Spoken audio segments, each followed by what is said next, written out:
Welcome to our channel Learning Math. In this video, we're going to learn all cases when we should use the factorized form in polynomials and how to use it in addition to solving equations and fractions in polynomials for grades 8 and 9. Now let's start by this example, which is important for official exams. As you see, we have a polynomial p of x equals 4 into 3x minus 1 all square minus 2x plus 3 all square. When we have number in front of it, if you know something, it will be a square minus b square. How to factorize it? When we have number preceding them, we should think about its root. 4, isn't it 2 square? So we can write it as 2 into 3x minus 1 all squared. Minus, we copy it. Sure, here we don't have number preceding it, we copy it the same. To solve the rule well, which is a square minus b square, we should detect exactly what is the value of a and what's the value of b. As you see here, a is 2 into 3x minus 1 and b is 2x plus 3. We should just remove the squares to know the exact values of a and b. Now we can just apply the rule a minus b into a plus b. As you see here, to solve them together, we should first remove parentheses and then solve. 2 times 3x, isn't it 6x? Sure, plus times minus. Minus 2 times 1 is 2. Now we just write it. Here minus times a plus, minus 2x, also minus times a plus, minus 3. The same is for the next one. 2 times 3x, 6x. And plus times minus, minus sure 2 times 1 is 2. So we can write it as 6x minus 2. Here we have plus. We can copy it directly the same, or we can multiply plus times plus. In both cases gives us plus. Now we can solve x. With x, 6x minus 2x gives us 4x. Also minus 2 minus 3, same sign. We add them and put their sign to give us minus 5. Here 6x plus 2x, 8x. Minus 2 plus 3, opposite signs, we subtract them and put the sign for the greatest, so it will be plus 1. Now we have q of x. We should also factorize it, but as you see here, we don't have remarkable identity. In this case, we should search for the common. So here, if you know something, the first term is exactly factorized. We copy it the same. Here 10 is 2 times 5 and 8 is 2 times 4. We can get 2, which is the common factor. Now let's write what's remaining here. We have removed 2 as common. 5 remains for us. Minus, we just copy it. We have removed 2. What remains for us? 4 in addition to x, so it's 4x. X plus 1, we just copy it the same. Well, before completing it, we should note something. Here we have 4x minus 5. Here we have 5 minus 4x. It's not completely common. What's the difference between them? If we think about an example, 9 minus 4 is 5, while 4 minus 9 is minus 5. The sign is for the greater. Well, if we reverse terms, we have minus separating them. Shouldn't we reverse their signs? When we write it 4 minus 9, didn't we get it minus 5? Plus became minus. The same here, if we reverse this one, we will get plus 5. If we reverse them, minus will become plus. So when we reverse any two terms separated by minus, as we have here, in order to get the common, we should reverse the sign outside them. If it's a plus, it will become minus. If it was minus, it will be plus. Well, here we can write it, when we reverse the sign, we can write it directly as 4x minus 5. We copy the rest the same. 2 and x plus 1 will remain the same. As you see, we have got the common, which is 4x minus 5, the same in both terms. Now we can take it and open the brace to see what's remaining. Here it was squared. We have 4x minus 5 squared multiplied by itself for 2 times. We have picked one of them. What remained? 4x minus 5. Minus, we can copy it. 2 and x plus 1 also we copy them the same. We have taken 4x minus 5 as common. We just write what's remaining. Now we can multiply them in order to remove parentheses. 4x minus 5, we copy it the same. Here also we have nothing in front of them, so we can copy them the same. while minus 2 times x will give us minus 2x, also minus times the plus minus 2 times 1, 2, so it will be minus 2. Now we just copy the common factor. For x minus 2x, we can solve x with x. 4 minus 2 gives us 2x. Minus 5 minus 2, same sign, we add them and put their sign, which is minus 7. Well, to find roots, we should factorize and then solve equals 0. We want to find the roots of p of x. We have just factorized it. Now we can just solve it equals 0. Why should we use the factorized form?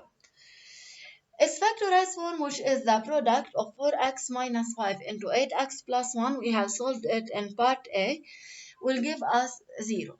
Think about it. If we have numbers 3 times minus 1, shouldn't it give us minus 3? Multiply it by 10, it will give us minus 30. If we multiply it by 0, it will give us 0. Well, why did we take this example?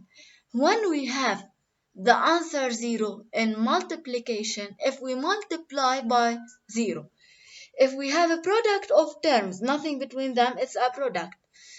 Product equals 0, then one of these terms should be 0. So we can say 4x minus 5 equals 0 or 8x plus 1 equals 0.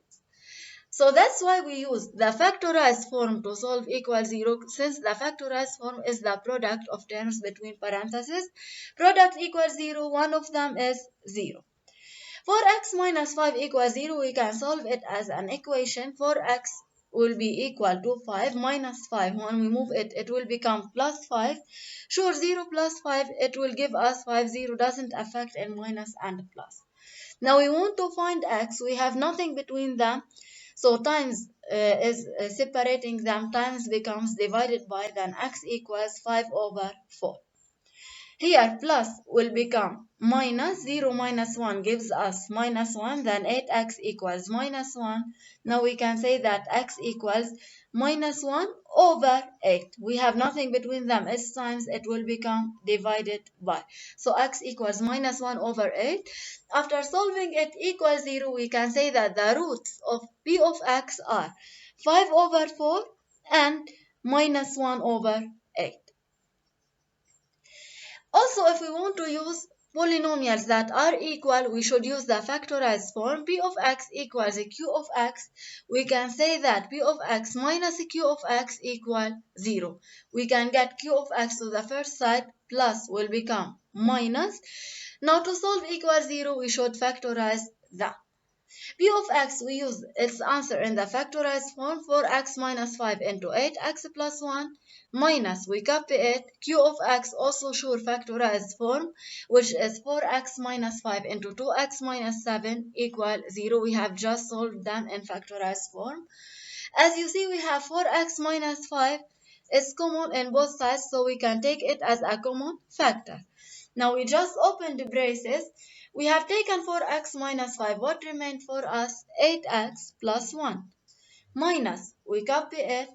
We have just taken 4x minus 5 as common. What remained for us?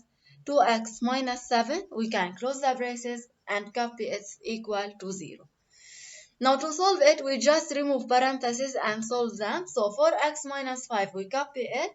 Here we have nothing preceding it, so we can write it directly. 8x plus 1, the same.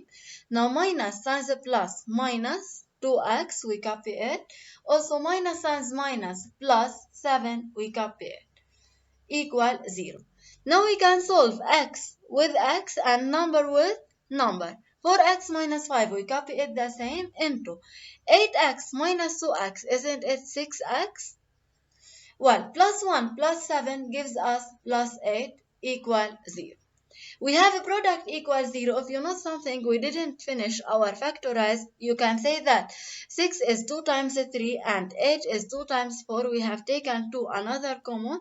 What remained for us here?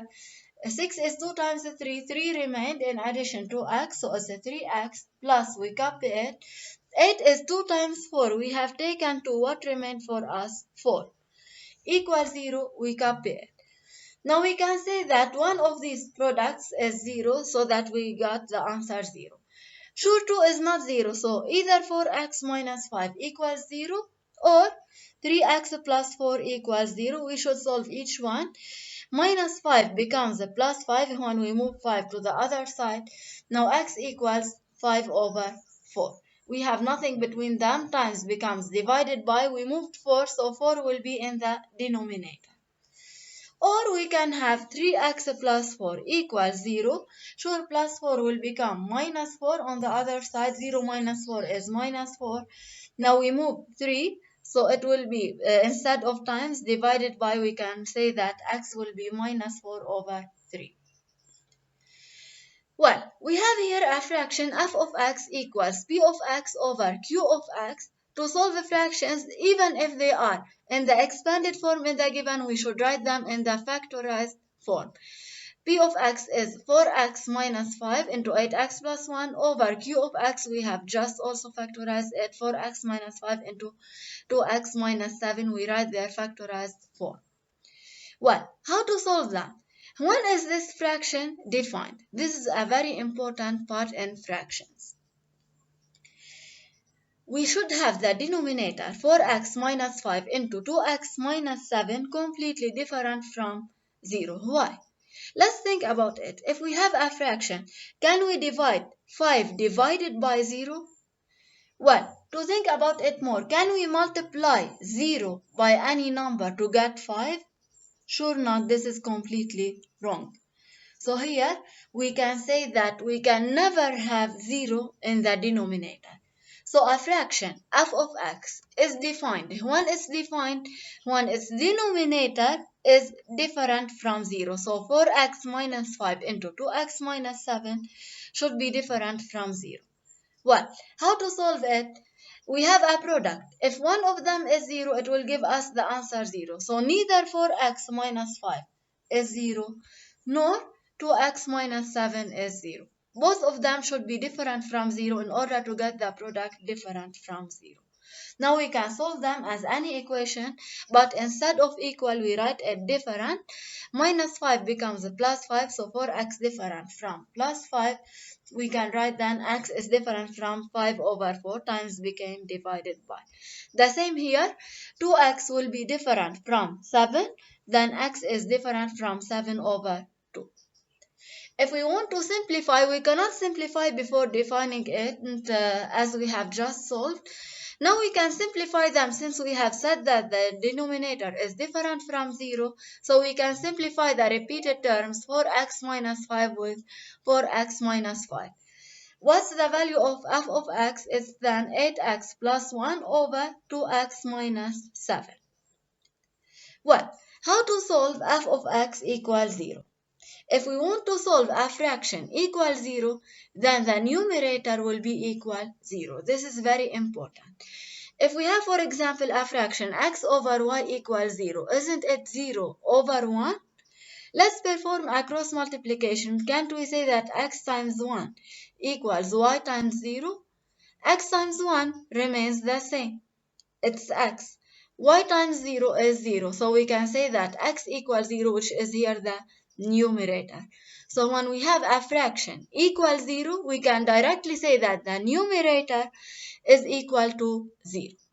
Here we had f of x equal 8x plus 1 over 2x minus 7 equals 0. To solve it equals 0, we can directly say that the numerator 8x plus 1 is equal to 0. Then we can solve it. 8x will be minus 1, so x is minus 1 over 8. Well, how to solve a fraction f of x equal to another fraction? If we want to solve f of x equal 3 over 2, we can just solve by cross multiplication. So here we can say that 8x plus 1 multiplied by 2 is equal to 2x minus 7 multiplied by 3. Now we can just multiply them. 2 times 8 is 16x, we copy it, plus times a plus, plus 2 times 1 is 2. Equal, as you see here, plus times a plus, plus 3 times 2, 6x, we copy it. Now plus times minus, minus 3 times 7, 21. Now we can group x on one side. Plus 6x will become minus 6x. So it's 16x minus 6x. Equal, we copy it. minus 21, we copy it the same. Now plus 2 will become minus 2 when we move it to the other side of the equation. Well, 16x minus 6x, isn't it 10x? Equals what? Here same sign minus, we add them and put their sign, so it's minus 23.